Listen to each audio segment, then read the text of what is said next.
ناظرین معاون خصوصی صحت ڈاکٹر ظفر مرزا میڈیا سے گفتگو کر رہے ہیں، آپ کو دکھاتے ہیں۔ اور اس کا فضل ہے کہ میں اب ریکور ہو گیا ہوں اور صحت مند ہوں۔ میں اپنے بہت سارے خیر خواہوں کا، جنہوں نے کہ مجھے بہت ساری دعائیں، نیک خواہشات، بڑے پیغامات بھیجے، میں سب لوگوں کا بہت مشکور ہوں۔ پاکستان میں اللہ کا شکر ہے کہ صورتحال جیسا کہ آپ کو معلوم ہے کہ بتدریج بہتری کی طرف گامزن ہے۔ پاکستان میں 2,73,000 جو پازیٹیو کرونا وائرس کے مریض تشخیص ہوئے، ان میں سے الحمدللہ 2,37,000 کے قریب لوگ جو ہیں وہ روح بصحت ہو چکے ہیں، ریکور ہو چکے ہیں، اور اب میں یہ کہہ سکتا ہوں کہ میں بھی ان میں سے ایک ہوں۔ پچھلے 4 ہفتے میں پاکستان کے اندر اس وبا کے پھیلاؤ میں بہت کمی آئی ہے، اور اس کے لیے سب سے پہلے تو اللہ کا شکر ادا کرنا چاہیے، اور جتنا بھی اس کے آگے سر بسجود ہوا جائے وہ کم ہے۔ لیکن اس کے ساتھ ساتھ میں یہ بھی واضح کرنا چاہتا ہوں کہ بعض لوگ ابھی بھی اس تنزلی جو ہوئی اس بیماری کے پھیلاؤ کے حوالے سے، اس کے بارے میں شکوک و شبہات کا شکار ہیں۔ تو اس سلسلے میں میں بالکل آپ کے سامنے یہ واضح طور پہ بات کرنا چاہتا ہوں کہ پاکستان میں جو اس وبا کے پھیلاؤ میں کمی ہوئی ہے، اب اس کا اقرار بین الاقوامی سطح پہ کیا جا رہا ہے، اور اس میں جو کمی ہوئی وہ کئی جہتیں ہیں اس کی، اور اس کے بارے میں قطعاً کسی قسم کا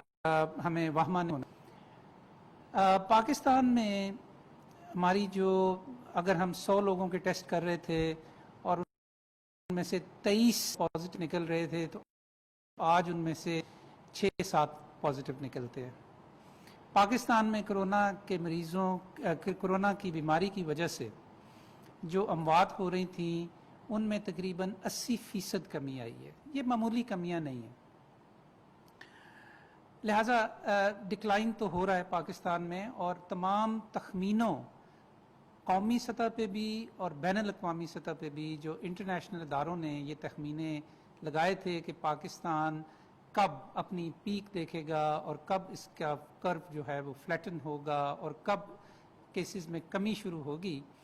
وہ تمام اندازے دھرے کے دھرے رہ گئے، اور پاکستان میں اللہ کے فضل سے تقریباً ان اندازوں سے 1 ماہ بیشتر ہم نے پیک بھی دیکھی مڈ جون کے اندر، اور اب اس کے اندر بتدریج کمی ہو رہی ہے۔ لیکن ناظرین، میں آج آپ کے ساتھ اس کی مزید تفصیل ڈسکس نہیں کرنا چاہتا۔ انشاءاللہ عید کے بعد اس کے اوپر تفصیل سے آپ کے ساتھ ایک پورا آپ کو بریفنگ دیں گے کہ کیسے یہ کمی ہوئی، کیا کیا اس کی جہتیں ہیں، کہاں کہاں کمی ہوئی وغیرہ۔ آج میرا مقصد آپ کے سامنے آنے کا بنیادی طور پہ یہ تھا کہ ہمارے پاکستان میں آنے والے دنوں اور ہفتوں میں 2 بہت بڑے چیلنج درپیش ہوں گے۔ ایک تو عید الاضحیٰ اور اس کے بعد محرم۔ میں آج آپ کے سامنے خاص طور پہ عید کے حوالے سے بات کرنا چاہتا ہوں۔ سب سے پہلے 2 باتیں سمجھنے کی ہیں جی۔ پہلی یہ کہ یہ جو ہم کہہ رہے ہیں کہ پاکستان میں کیسز کے اندر کمی ہو گئی اور جو پازیٹیوٹی ہے اس کے اندر کمی ہو گئی، تو دوسرے ممالک کا تجربہ اگر ہم سامنے رکھیں اور اس سے اگر سیکھنا چاہیں، تو ہم بسہولت یہ کہہ سکتے ہیں کہ اس بات کا قوی امکان موجود ہے کہ آنے والے وقت میں پاکستان کے اندر بھی ممکن ہے کہ کیسز میں دوبارہ بڑھنا شروع ہو جائیں، اور کیونکہ اس طرح کا پیٹرن جو ہے وہ دوسرے ملکوں میں بھی دیکھا گیا ہے۔ اسپین، ایران، امریکہ، اور بہت سارے دوسرے یورپین ممالک، ان کے تجربات کو اگر ہم سامنے رکھیں تو یہ ہمیں بتاتے ہیں کہ کس طرح ایک دفعہ جب وبا اپنے عروج پہ پہنچ جاتی ہے اور اس کے بعد کیسز میں کمی ہونی شروع ہو جاتی ہے تو اس کے بعد دوبارہ سپائک بھی آ سکتی ہے اور دوبارہ بھی ریسرجنس ہو سکتی ہے. ایک تو یہ وجہ، اور دوسری وجہ یہ ہے کہ پاکستان میں پچھلی عید کے موقع پر ہم نے دیکھا کہ چونکہ اس موقع پہ گہما گہمی بہت بڑھ جاتی ہے، لوگوں کا میل ملاپ بہت بڑھ جاتا ہے، خریداریاں بہت زیادہ ہوتی ہیں، سفر بہت زیادہ کیے جاتے ہیں، تو اس جو ہیومن انٹریکشن یا جو لوگوں کا آپس میں ملنے ملانے میں جو اضافہ ہوتا ہے، اس کی یہ وجہ بن جاتی ہے، بیماری کے پھیلاؤ میں تیزی کا سبب بن جاتی ہے. تو یہ دونوں وجوہات جو ہیں یہ بہت اہم ہیں اور ان کو ہم ایک لمحے کے لیے بھی نظر انداز نہیں کر سکتے. آنے والی عید جو کہ اب سے تقریباً 6 دن کے بعد ہے، ایک ایسا ہی موقع ہے کہ جس کو ہمیں انتہائی ذمہ داری کے ساتھ، انتہائی سمجھ بوجھ کے ساتھ اپنے فیصلے کرنے ہیں اور اس موقع کو گزارنا ہے. میں عید کے حوالے سے خاص طور پہ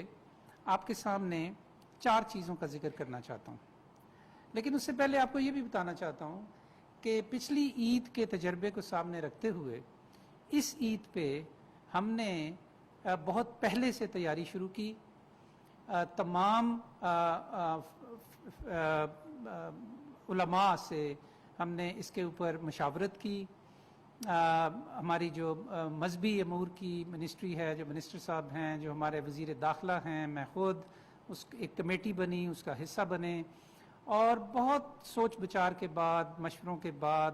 صدر مملکت خود اس میں شامل ہوئے اور ہم نے بہت تفصیلی، جس قدر تفصیلی ممکن ہے وہ ایس او پیز بنائے ہیں. اور اس کے بعد پچھلے کئی ہفتوں پر محیط ہم نے اپنی صوبائی جو لیڈرشپ ہے ان کے ساتھ اس کے اوپر مشورے کیے اور ان کے ساتھ مل کے ایک قومی سطح پہ حکمت عملی اپنائی گئی کہ جس کے تحت اس عید کو گزارا جائے گا. اس عید میں چونکہ قربانی ایک بنیادی عنصر ہے تو لہٰذا وہ بہت اہم ایک ایکٹیویٹی ہے کہ جس کے بارے میں ہمیں خصوصی طور پہ سوچ بچار کرنا تھی. تو اس عید کے حوالے سے اگر ہم اپنے تمام سوچ بچار کو یا تمام جو ایکٹیویٹیز ہوتی ہیں ان کو سامنے رکھتے ہوئے دیکھیں تو 4 ایسے گروپس بنتے ہیں یا 4 ایسی چیزیں ہیں کہ جن کے اوپر خصوصی توجہ کی ضرورت ہے. سب سے پہلے مویشیوں کی خرید و فروخت ہوتی ہے، بکرے، گائیاں، اونٹ، اور ان کے لیے منڈیاں لگائی جاتی ہیں. تو سب سے پہلے تو اس سلسلے میں یہ فیصلہ کیا گیا کہ اس عید پہ شہروں کے اندر کسی قسم کی بھی منڈیاں لگانے کی اجازت نہیں دی جائے گی. آپ نے دیکھا ہوگا کہ عید کے قریب جب پہنچتے ہیں آج کل کے دنوں میں تو بڑے شہروں کے اندر چھوٹی چھوٹی منڈلیاں لگ جاتی ہیں جہاں لوگ اپنی بکریاں اور جو جانور ہیں ان کو بیچنے کے لیے چھوٹے چھوٹے اپنے سسٹم بنا لیتے ہیں. تو اس کی قطعاً اجازت نہیں دی جا رہی اس دفعہ، بلکہ اس کے برعکس شہروں سے بہت باہر، جتنا باہر ممکن ہو، منڈیوں کی اجازت ہے. اور اس میں بھی پھر یہ قدغن لگائی گئی کہ اگر بہت بڑی منڈیاں پہلے لگتی تھیں تو ان کو چھوٹی چھوٹی منڈیوں کے اندر بانٹا جائے، اور جتنی زیادہ منڈیاں اور جتنی شہر سے دور منڈیاں لگائی جائیں اتنا بہتر. پھر ان منڈیوں کے اندر کس طریقے سے خرید و فروخت ہوگی، لوگ کیسے آئیں گے، وہ اپنے ایس او پیز کا کیسے خیال رکھیں گے، وہاں پہ ان کو ماسک فراہم کیا جائے گا، وہاں پہ سینیٹائزرز فراہم کیے جائیں گے وغیرہ وغیرہ. تو اس کی بہت ساری تفصیل جو ہے وہ ایس او پیز کے اندر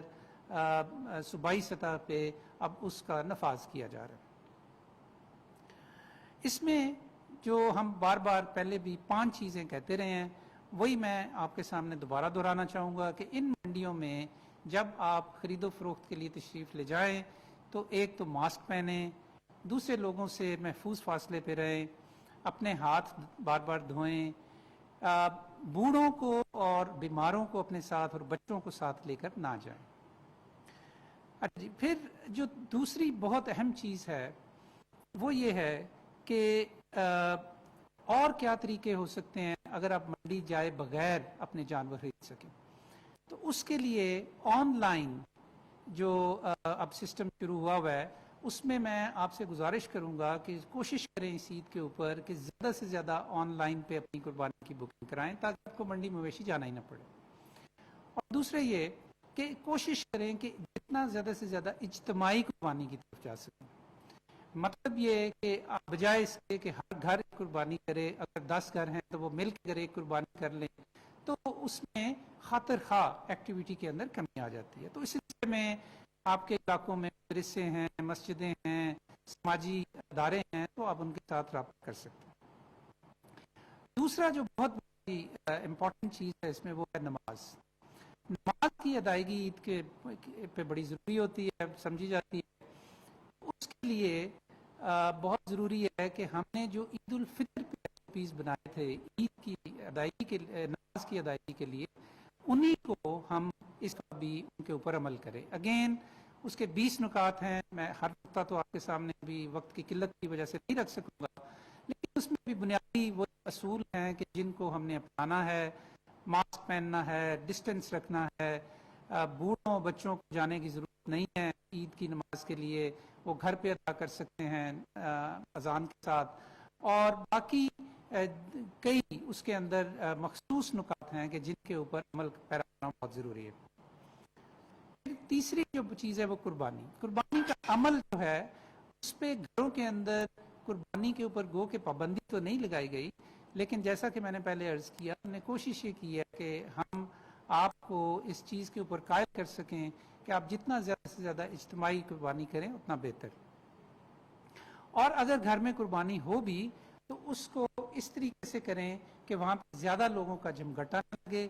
اور اس قربانی کے بعد پھر جو آخری چیز ہے وہ یہ ہے کہ گوشت کی جو بانٹنا ہوتا ہے وہ بھی بہت سارا اس میں بہت ہجوم اکٹھا ہو جاتا ہے، لوگ اکٹھے ہو جاتے ہیں، تو اس کو بھی ایک طریقے سے لوگوں کے درمیان فاصلہ رکھ کے اور سمجھ بوجھ کے ساتھ اس گوشت کو بانٹنا ہے۔ میرے عزیز پاکستانیوں، یہ آنے والی عید ایک بہت بڑا چیلنج ہے پاکستان کے لیے، اور میں آپ سے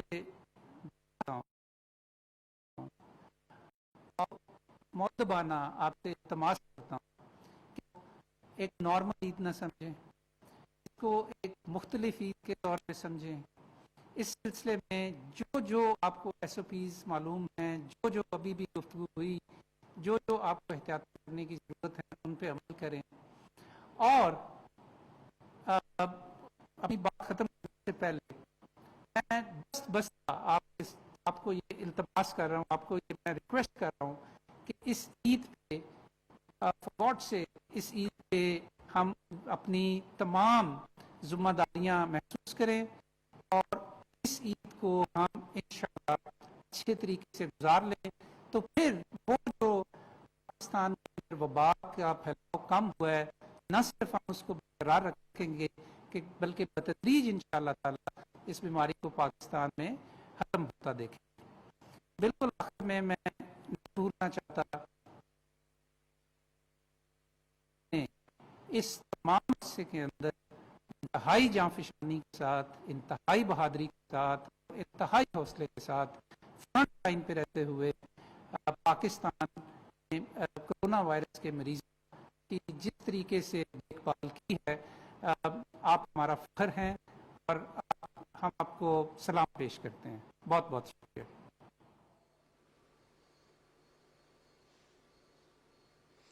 معاون خصوصی صحت ڈاکٹر ظفر مرزا اسلام آباد میں میڈیا سے گفتگو کر رہے تھے۔ انہوں نے کہا کہ جن لوگوں نے بھی ان کے لیے دعائیں کی، نیک تمناؤں کا اظہار کیا، کرونا وائرس سے صحت یاب ہونے کے لیے ان کا شکریہ ادا کرتا ہوں۔ پاکستان میں کرونا وائرس کے حوالے سے صورتحال بتدریج بہتر ہو رہی ہے، بہتری کی طرف گامزن ہے، لیکن ابھی بھی احتیاط کا دامن ہم نے ہاتھ سے نہیں چھوڑنا ہے۔ خاص طور پر عید الاضحیٰ کے موقع پر اور محرم الحرام کے موقع پر SOPs پر سختی سے عمل درآمد کرنا ہے۔ جتنا زیادہ ہم اپنے سوشل کانٹیکٹس کو محدود رکھ سکتے ہیں اتنا ہی جلد ہم کرونا وائرس کی وبا سے، اس مرض سے باہر نکل سکتے ہیں۔